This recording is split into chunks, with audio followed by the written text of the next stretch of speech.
Hey food lovers, we'll be making braised rice with some creamy shrimp sauce. So we'll start with melting our butter and add our washed rice to toast that.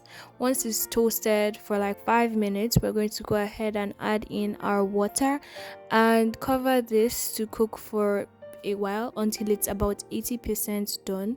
And then once it's 80% done, we're going to open that up, add our salt, our green peas and sweet corn, mix this together and cover it for like 10 minutes for that 20% to be cooked properly. And we're just gonna set that aside and begin making our coconut creamy shrimp sauce. So you're going to get a pan and to that add some oil. I use sunflower oil, and then saute the onions of the green onion stock and also add some ginger garlic paste and about a teaspoon of tomato paste and stir fry for like 5 minutes until the tomato paste is all fried. I added some vegetable broth. I used 3 tablespoons, and then I went ahead to add my coconut cream. I used about 100 ml of coconut cream, and then I went ahead to add my shrimp and then a teaspoon of salt, some chili flakes, and some oregano.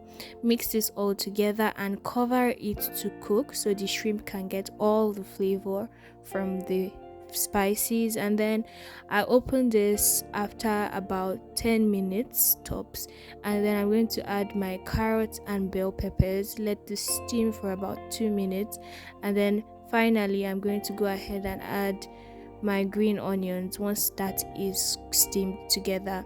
And that's it. It's very simple creamy shrimp pasta, a shrimp recipe. You can have this with pasta or rice. I had mine with braised rice like I made earlier, and you're welcome to try this recipe, guys.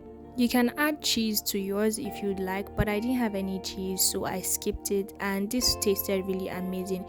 You can always switch it up to your liking. So here is me serving the sauce with my rice, and it tasted amazing. Thank you for watching. Kindly like and subscribe.